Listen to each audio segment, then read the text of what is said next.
มอบหักขึ้นซ่อมแปลงและเป็นการศึกษาจากท่านอาจารย์โจฟิลิปและอาจารย์บูตีจองบูจากประเทศเกาหลีใต้ในพื้นที่ของพวกเขาในมื้อนี้ก็มีท่านอันบัวเว่น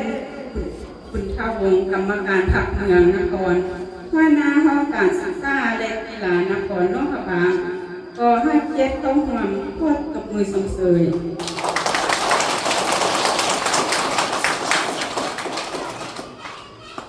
ท่านอาจารย์โจฟิลิปผู้ให้ถึงซ่อมแปลงและ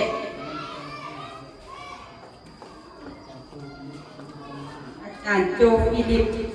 และอาจารย์ลีจองบุงผู้ให้ถึงซ่อมแปลงและถึงการศึกษาจากประเทศเกาหลีใต้ก็ให้เกียรติเข้าร่วมพวดตบมือส่งเสริม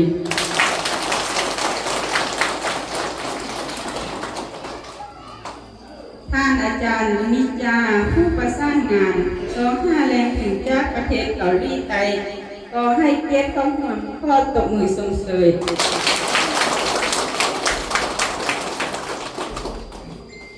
ท่านต้องเพชรดาวรหัวหน้ากลุ่มผลิตเจริญก็ให้เกียรติเข้าร่วมพวดตบมือส่งเสริม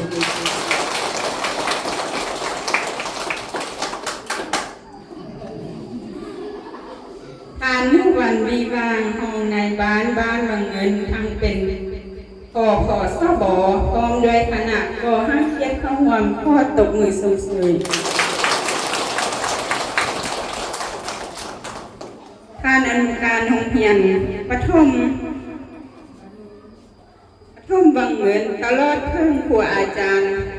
โรงเรียนปฐมอนุบาลน้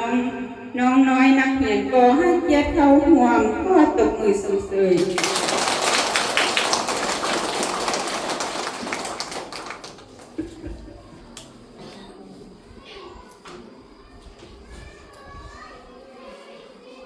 ข้อเสริญต่างหน้า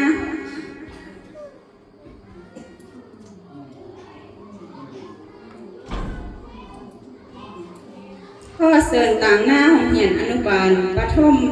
ขึ้นหับถึงซ่อมแปลงและถึงการศึกษาจากอาจารย์โจฟิลิปอาจารย์โจวิงลีจองบุง